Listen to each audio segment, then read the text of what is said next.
Hello guys and gals and welcome! So today we're going to be talking about nightmare sigils. Nightmare sigils are things that you can find throughout the world that eventually, when you do find one, will lead you into a whole world of farming nightmare dungeons. Now, how do nightmare sigils work? Well, first off, you have to find one. As soon as you find one, doesn't matter where it comes from, it could come from a world boss, it could come from running a nightmare dungeon with another player, or you could find it randomly throughout the world. A nightmare sigil is going to lead you into the world of sigils. Sigils are specific things that buff a specific dungeon in specific ways. Now, what ways are those? Well, they're all random. There's tons of freaking effects. In fact, to exemplify this, let me go ahead and just make a couple of them, which is something that you can do, by the way. And I'm going to go ahead and make several 36 to 40s. So I'm going to go ahead and make 6 of them. Now we check our consumables. We now have 6 nightmare dungeons in here. Now, when you arrange them, they always end up at the top, and they do take up your consumable slots, so do be aware of that, because it kind of sucks. Because then when you find a really nice potion on the ground, you got to figure out what the hell to do. Now, go over them individually, and you'll find things like Gold Find. So at the top of the Nightmare Sigil is always going to be a buff to you. So whatever that buff is, whether it's 30% more gold, you deal more shadow damage, quick killer, 2% increased attack speed and move speed, attacking up to 20%, battle hardened, gain 6% damage reduction for every 10% health you're missing, nudging evade, controlled explosions, poisonous evade, things like that. These are all going to be buffs to you. Okay, then following that are buffs to the monsters. So first off, we have our elite bonus. So which affix will the elites always have? Now this one in particular makes the elites poison enchanted, and I absolutely hate that one because poison is nasty. So I'm just going to go ahead and deconstruct that one right now. We also have the blood blister one, which is not too bad. So that one is every time you kill a monster, a blood blister spawns. We also have Shock Lance, Empowered Elite Shock Lance. Those are not bad. Electric Lance, Death Pulse, killing a monster releases a deadly lightning pulse. Those are all mediocre at best. Then we also have another one, which is monsters deal an additional 30% of their physical damage as poison over 5 seconds. Now that one is absolutely nasty, and I'm going to go ahead and get rid of that one. Poison damage is one of the worst damage types in the game, so we're going to just remove those from existence. Shadow is not bad, physical damage isn't bad, so forth and so on. And as you go over these, you'll notice like various things that you'll be interested in and various things that you won't. So narrowing it down to ones that are more interesting, less horribly just cancerous in general.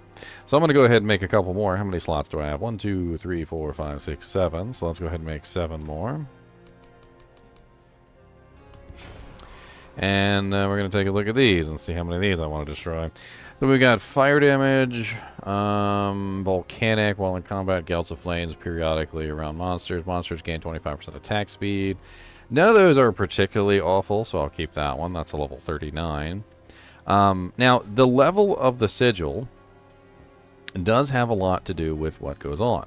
Now, you notice there's also Magic Find. So I originally, at one point, I didn't think Magic Find was in Diablo before, but apparently it is. Magic Find does actually exist within the sigils.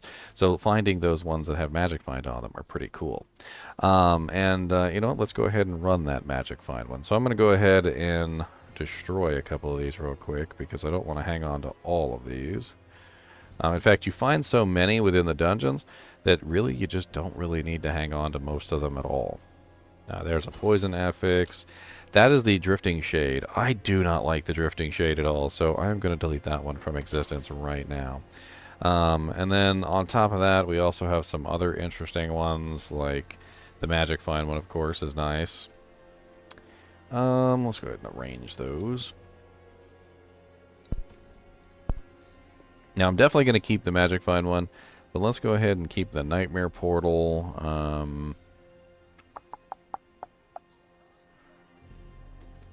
I don't like the cold affixes. It's not nice to get frozen by every single monster that comes around. Those are pretty terrible. That one is also a cold affix. Don't like that one.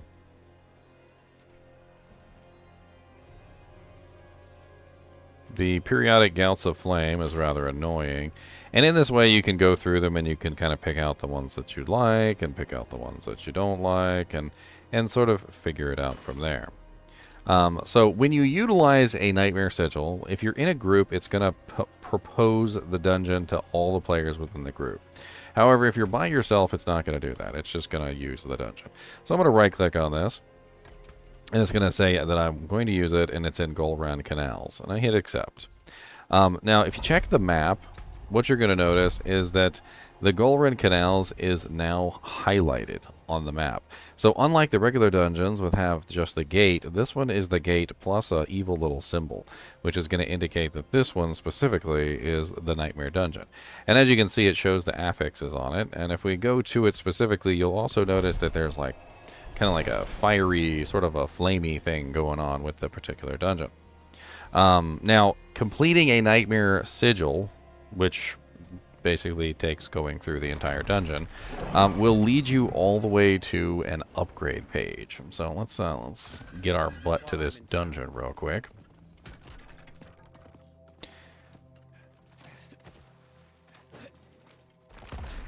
So I can show you the entrance. Oh no. So one of the things that you're going to notice as soon as you go into these Nightmare Dungeons is that the level of the monsters is going to be a lot higher than you expect. Each dungeon, and that is the flamey sort of aspect that I'm talking about that's on the dungeon. So when it is a Nightmare Dungeon, you have this really cool thing going on the outside. But the Nightmare Dungeons have a much higher level of monsters than normal dungeons. In fact, the higher level the Sigil, the higher level the monsters. If you go up too high, the monsters will be ridiculously higher level than you, to the point of absurdity. In this particular dungeon, I shouldn't have any trouble. I'm currently level 77, and the monster should probably be around level 90, which isn't that much higher than me that I can't handle it. So yeah, it looks like they're level 90 right now at a level 36 Sigil, which isn't too difficult to deal with. Now, as you go through the dungeon, what you're going to notice is that every monster has the affix that the dungeon says they have. So they're not lying to you. The affixes are definitely going to be applied to all elites. And I did unfortunately rebind some of my skills here for one of my videos. Let's go ahead and fix that. And we need to pull our corpse explosion back in. And it does make them difficult. You can review them at any time by hitting the map key, and it will show you the affixes at the top. So right here at the top, you can see that killing a monster has a chance to spawn a blood blister. After a short time, it explodes. The monsters are dealing additional fire damage, and they take less burning damage. They also apply burning damage from a distance. So we have a lot of various affixes here going on, which are going to cause, us trouble or help us out. The Magic Find one in particular is specifically for us, obviously, because this allows us to get more items, which is what we want. There are lots of other bonuses, though, like running faster, cooldown reductions, all sorts of various things, and you can definitely craft sigils until you find, the specific modifiers that you might want. In this particular case, the blood blisters, as you can see, they hit pretty hard. You can kill them pretty easily, so it's just a matter of paying attention to the blood blisters as they spawn, so that you can dish out a good amount of damage to them before they pop. And they're pretty easy to keep your eyes on.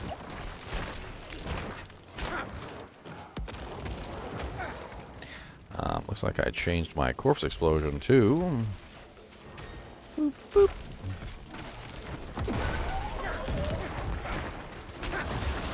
Now, when you get to the end of these dungeons, what you're going to find is a platform which you can upgrade your glyphs with.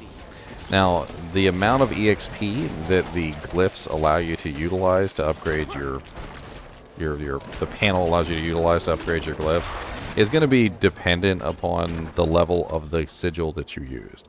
Low-level sigils don't really provide very much benefit, so you're not going to have an extremely large amount coming from that.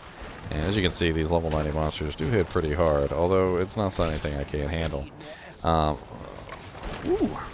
Explosions. Let's go ahead and utilize our abilities, get everything nice and packed in here. Oh, we got a two-handed ancestral sword. Let me check that out.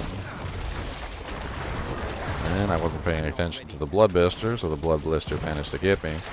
Now, there are certain aspects that are a little bit more annoying, like the suppressor one. If you're specifically the kind of character who doesn't like to get close into combat, like you're maybe more of a ranged character, the suppressor one can be a little bit annoying. You're going to probably have to pop your cooldown to get within range, so that you can stand close enough to the target to dish out the damage that you need to dish out. In fact, multiple suppressor monsters at the same time can often be pretty annoying. So keep your eyes on those. In fact, if there are specific legendary, or sorry, elite modifiers that you hate, you might want to make sure that you are avoiding those specifically whenever you craft the sigils. In fact, just delete them from existence. So far, we've identified several that are very, very annoying. Some of them are things like the shade that follows you around is just really, really bad. The lightning strike isn't too terrible at lower levels, but at higher levels, it literally will just one-shot you. So, like, that one is also a little bit annoying. Poison damage in this game, for some reason, is just absolutely hellacious. So anything that has to do with poison damage is often just, ugh, it's just no thank you. So, like, I tend to avoid the poison damage ones if possible, especially in areas like this, where it's sometimes very difficult to actually see the poison effects. Believe it or not, you'll run into situations like this where you're running along and the poison effect is on the ground. And because the ground is also green, it's kind of difficult to actually see whether the poison effect is actually on the ground or not, which can be a pain in the butt. And as you can see, the poison is just absolutely virulent. Just rips your HP down, and is also taking out my minions fairly easily as well. Now, when it comes to sigils, you do get an EXP bonus for doing higher level dungeons to yourself, but it's really only about 3 levels higher than yourself. So the monsters right now are level 90, which is way higher than me. I'm level 77, so that's what, 78, 79, 80. That's 13 levels higher than me, which is probably too far to go for my specific character. It's really just kind of pushing the envelope for me, and I think that's kind of the important thing to remember here, is that when it comes to sigils, there's 2 ways of doing the sigils. Number 1, you can do on-level sigils, or close to on-level sigils, which is basically 3 levels higher than yourself. And you generally won't have much of an issue doing sigils that are around your exact level. In fact, it's been my experience that, for the most part, when it comes to sigils, it's really just the really high-level sigils that are an absolute pain in the butt. Or you can try and push the envelope. Now, what benefits does pushing the envelope have? You going with the highest level sigil that you can possibly go with. Well, there's a couple advantages to this. First off, the amount of EXP that you get at the end is definitely going to be increased for the fact that you're in a higher level area. And I've also noticed that sometimes the items that you get tend to be a little bit better because they're dropping from higher level monsters. Although the level of the items still seems to be restricted to your specific level, which does change the modifiers anyway. So your level has a lot to do with what drops on the floor as well. That freezing effect, though. I use my barrier.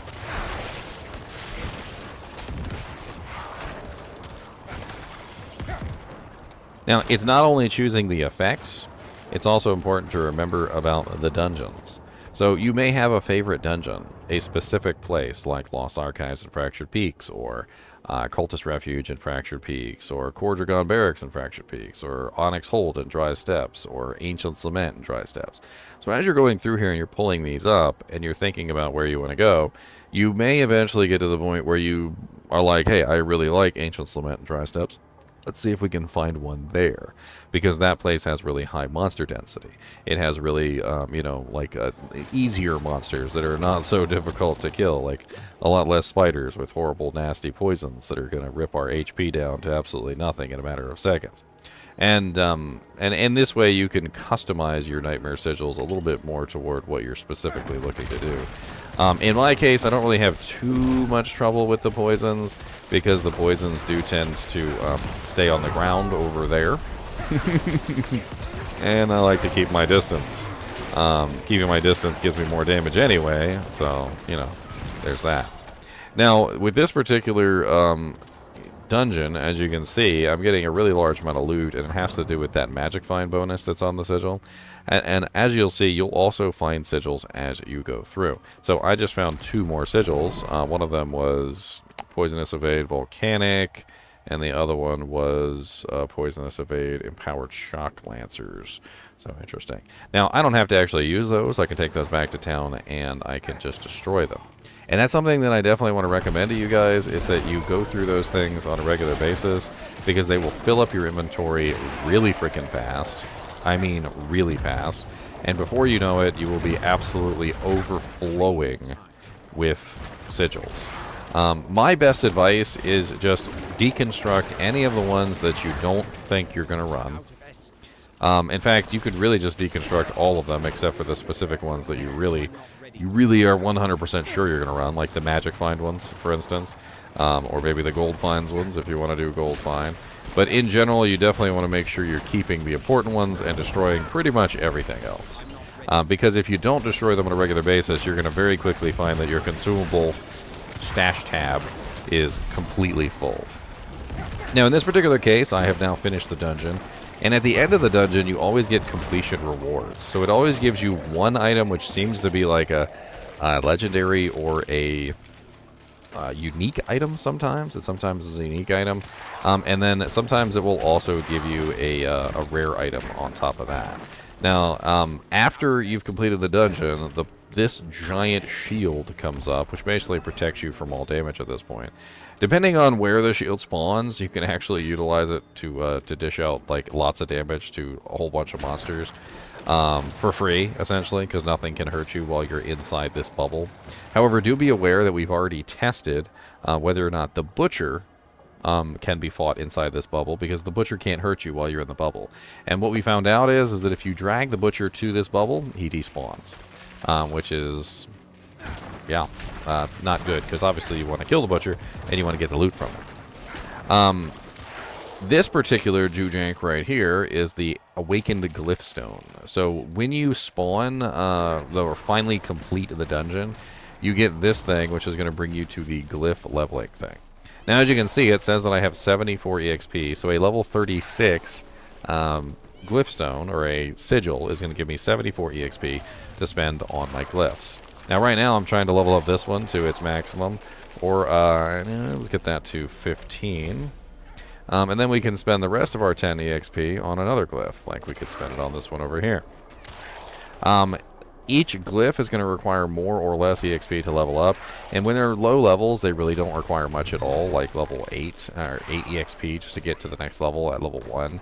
So doing a particularly high tier sigil can definitely get you some pretty nice levels on some lower level sigils. But it is going to take you a significantly large number of sigils before you're able to get your sigils to level 15. Now, why do you want to get your sigils to level 15? Why do you want to get these glyphs to level 15? Well, the answer is because it increases the radius of them. As an example, this one here is maxed out in its radius, and this one is maxed out in its radius. However, if I were to put one here that's not maxed out in radius, you'll notice that it just doesn't really go as far. It also doesn't meet its minimum requirements of 25 dexterity, because there's not 25 dexterity within that radius. So having a larger sigil allows me to get a better bonus, because I can get the minimum requirement, because it consumes more slots around it, which means that I have a better chance of being able to get that bonus that I'm looking to get, which is definitely important. Now, once you've run your dungeon, that's pretty much it. You can either leave, or you could try to exploit the shield. Like, for instance, I have a resplendent chest right here, which could have potentially been something like a cursed chest, and if it was, I could have dragged the monsters over and fought them too. Or you can continue clearing the dungeon. Now, clearing the dungeon past this point doesn't really have any benefit, although there are some, like magic find sigils, like the one I'm running right now, where I probably do want to clear the entire dungeon to see if I can get any more, good loot from it. I might potentially get a unique item. I could get some good legendaries. And on top of that, it's always good to go through all of the rare ancestral items to see if you get any GG rares, GG rares are definitely things that you're going to want to hang on to, share with your friends, and in general, they're just really freaking good. Like, it's kind of hard to explain, but once you actually do find your first GG rare and you're like, wow, this thing is absolutely amazing, you're going to know exactly what I'm talking about. So sacred items tend to get sacrificed here because sacred items don't really have the same benefit as the others. So I'm going to go ahead and sacrifice all my sacreds. And, you know, it's pretty much at this point, it's just either clearing the dungeon or moving on to your next sigil. I personally don't recommend doing sigils over 3 over your maximum level. But if you're just trying to push it, if you're just trying to find the maximum level that you can possibly do, like, you know, push the envelope, see how high you could possibly go, at that point, then yeah, I mean, you probably are going to be doing some much higher level sigils than these. I think the highest that we've done so far is something in the 50s, and at that point the monsters are like level 97, 98, 99, 100. Like, they're getting into some pretty ridiculous bonus levels. And it's important to note that the higher level you go, the less effective your armor is. It's the way that the game works. So, basically, as you're leveling up your character, you're getting stronger, of course, because you're closer to the level of the monsters that you're fighting. In this particular case, as I said, I'm 13 levels under the monsters that I'm fighting, which means that they're doing a significantly larger amount of damage to me because of that level penalty. And the higher level the sigil that you use, the higher level the monsters go, to the point of kind of absurdity. You can actually obtain monsters that are so high level that they can pretty much just one-shot you regardless of your defenses. And, you know, it's not necessarily an issue with your specific tank ability. It's really just that your tankiness goes down proportionally to the level difference gap between you and the monsters. A nice ancestral there. That's not bad. I'll have to drop another sacred for that. Drop that sacred. Pick this one up. Let's go ahead and use our corpse pull in. Let's see if we can hit them all at once. That poison is absolutely hellacious. I'm gonna fight them from inside the shield.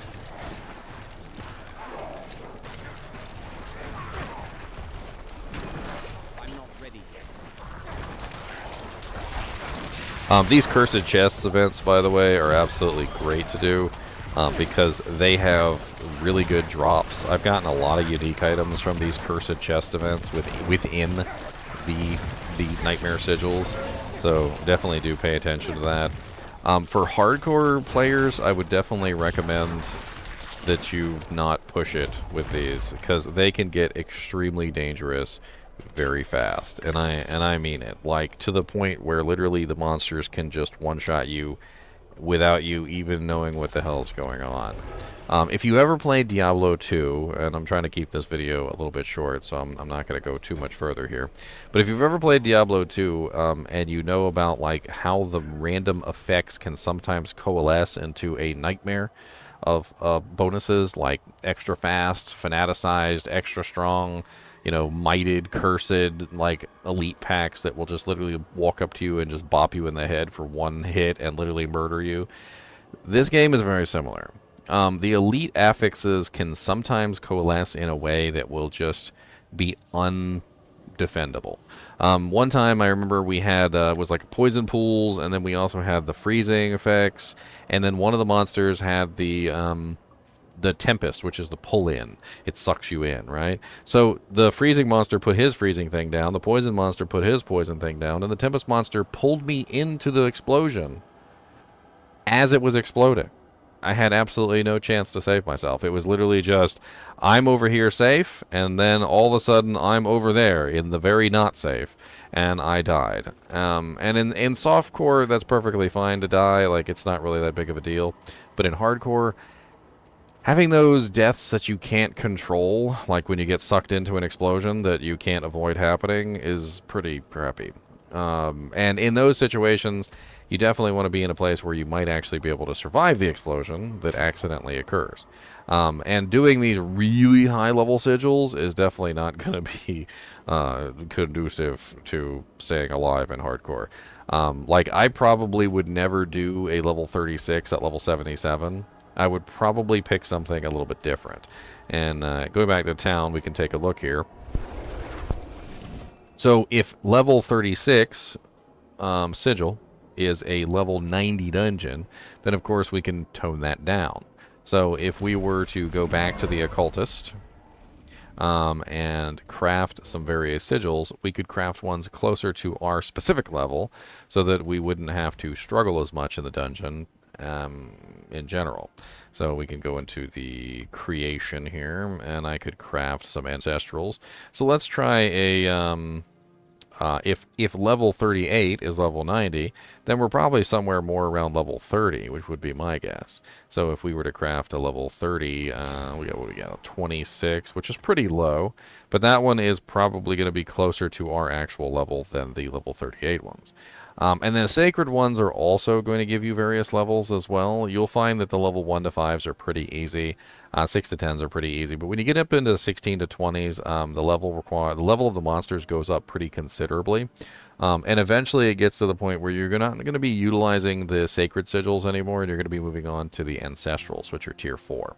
So as you can see, the nightmare sigils are only tier 3, and the nightmare sacred sigils are only tier 3, and the nightmare ancestrals are tier 4. So the beginning of tier 4, which is 21 to 25, is going to be basically the start of your world tier 4 sigil journey. And in fact, there's really no reason, in my opinion, to do the nightmare sigils at the lower levels, because by the time you get access to the sigils, you're usually around level 50, 60. And you're starting to move into World Tier 4 around that point, around level 60, and the ancestral items come in at level 60. So once you get to around level 60, you're starting to move into World Tier 4, and you're starting to do those more so than the sacreds, especially considering that you want those ancestral items. That's the most important thing, is that the ancestral items are so much better than the sacreds. And let's take a quick look at what I found in my Magic Find dungeon. So I got an Unstoppable, Eluding, I got an Exploiters with pretty bad roll. I got a Decrepify Iron Maiden with a decent roll. And I got a pair of pants with a 2% on the Bone Storm, which is a bottom roll. So all pretty garbage in my opinion. So I'm probably just going to take those and destroy them. Now, the really cool thing, though, about going through these dungeons is finding all these rare items, and that's one of the things that you're going to spend some time doing, is you're going to go through all the rare items. You're going to check them for those GG rares, which is going to look for specific effects that are going to make your character, better or worse. Now, I'm just going to go ahead and delete these, because none of these are any very good. Boop. And that one's pretty crappy, too. Boop. And that one's pretty bad too. And boop. And this one's pretty bad. Now, very briefly, before I end this, let me just kind of go over what you're looking for with ancestral items. Is you're looking for item power is important. So anything over around like 750 plus is definitely going to be useful. 820 is the max. So if you do find something that's around 820, you're probably going to grab that and take a look at it and actually see if it's like really, really good. The sacred items, anything over like level 60 tends to be worthless. And this is because ancestral items start at level 60. So you really don't want to hang on to the sacred items if they're a higher level. And as a level 77, the only sacred items I find are level 77. And that makes them basically useless. So I'm going to take most of those, and I'm just going to sell those at the shop. So I'm just going to take all my sacreds real quick. And we're just going to drop all those into the shopkeeper. And then you're going to go over all of your ancestral items, see if they have any good mods, and if they don't, you're going to sell those as well. And this is pretty much just a rinse and repeat process. Then you're going to go back in here, you're going to find another sigil that has an effect that you want, deconstruct all the ones that you don't want, and then do another dungeon. The effects are actually really cool and can sometimes make for some really crazy dungeons. So, have some fun playing around with the different modifiers. Get your butt kicked a little bit, as long as you're not in hardcore. And and have fun with it. These sigils are not just about earning EXP for your glyphs. They're not just about finding items. It's about completely and utterly randomizing the dungeon experience into a way that makes it more of a unique experience each time you do your Nightmare Sigil, which is pretty darn cool. I think that's pretty much everything, but if you have any questions about the Nightmare Sigils, let me know. I have had some pretty quirky stuff go on with, like, group play where something gets messed up, and sometimes it will refund the sigil, which is rather interesting. Like if, like, say the group disbands or the dungeon glitches out or something. Like I've had a couple times where it will refund the sigil, but I've also had some situations where the sigil gets lost. Although it's really not a big deal, to be honest, because I mean, as of right now, I have a bunch of sigils in my inventory, and to be perfectly honest, I don't even care about them. Like, none of these sigils are important to me at all. I can take all these, and I would not be sad to just destroy every single one of these sigils completely, just removing them from existence. Now, why is this? It's because they all give sigil powder, and the sigil powder can be used to create new sigils. I have 1,044 sigil powder right now, so crafting the specific sigil that I need for my character is as easy as going in here and just creating a couple sigils and finding the ones that I want. It's really that simple. Anyway, as always, I do appreciate you guys and gals watching my videos, even when we're just yakking about sigils for 30 minutes. And as always, keep watching.